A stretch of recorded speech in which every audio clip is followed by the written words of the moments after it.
We got teams for sale if you want them. Of course, we're looking at recent NBA teams sold.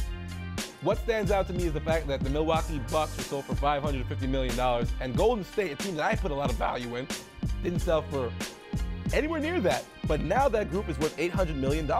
So let's talk about it. The reason why we're showing you these numbers is because the NBA will eventually force Donald Sterling to sell his Los Angeles Clippers.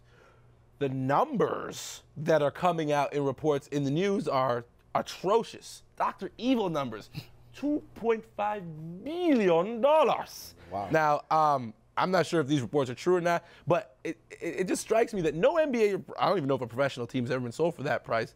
So is the circumstance of them being the Los Angeles Clippers in the news, whatever the story was in the background, is that driven up the price? Corey, I'll start with you.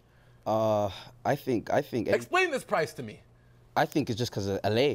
LA's it's the Clippers. It's LA. It's sexy. It's sexy. It's The owner thinks he could get masseuse just as beautiful.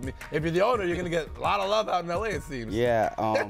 I think it won't be 2.5. I think it'll be a little bit lower. But it's not. It won't be shock me. Like the Yankees, like there's a lot of teams. 2.5 seems a little hyper inflated. But I think it's everyone pulled together. But if you are looking at it right now, $1 billion for the LA Clippers does seem legitimate. They don't have the stadium, but you know what? Their TV deal is coming up. They have the star power with Griffin and Paul. It actually kind of makes sense that they would be worth $1 billion. They're getting that Dr. Dre money right now over there in LA. Okay, my question for you is, I mean, is this a positive for the NBA? We know that it was bad, the whole racism, Stern, the mistress, the whole story. But I mean, you've got, Lorraine Jobs, the widow of Steve Jobs, vying for a team. Oprah Winfrey. Wow. Grant Hill is fronting a group. So this is kind of bringing a lot of positive attention to the league in that, some very powerful people want to enter the NBA. So are you a fan of this? Yeah, I think that'd be cool, but I think that right now the Clippers, I think Dr. Dre should get it. Dr. Dre?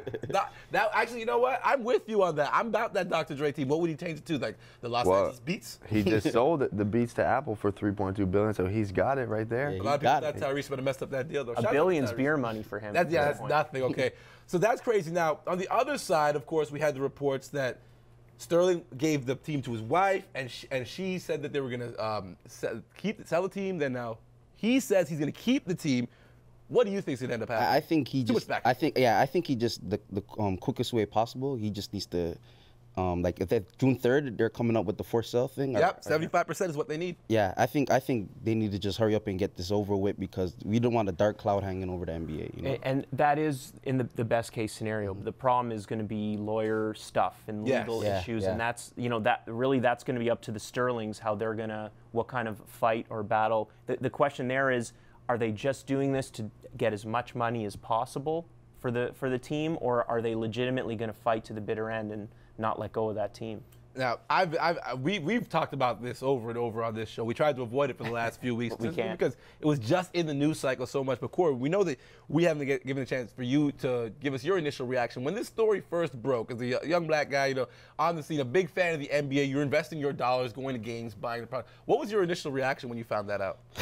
I was kind of disgusted, to tell you the truth. I wasn't happy at all.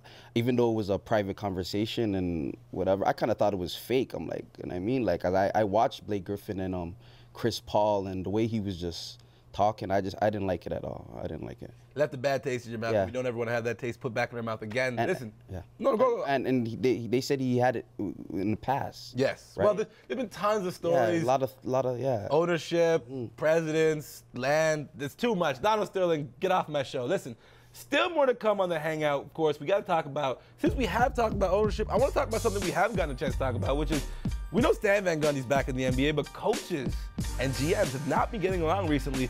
There's a struggle. There's a battle for power going on in the NBA, and we're going to break that down further when we return on Canada's home for talking hoops. This has been The Hangout.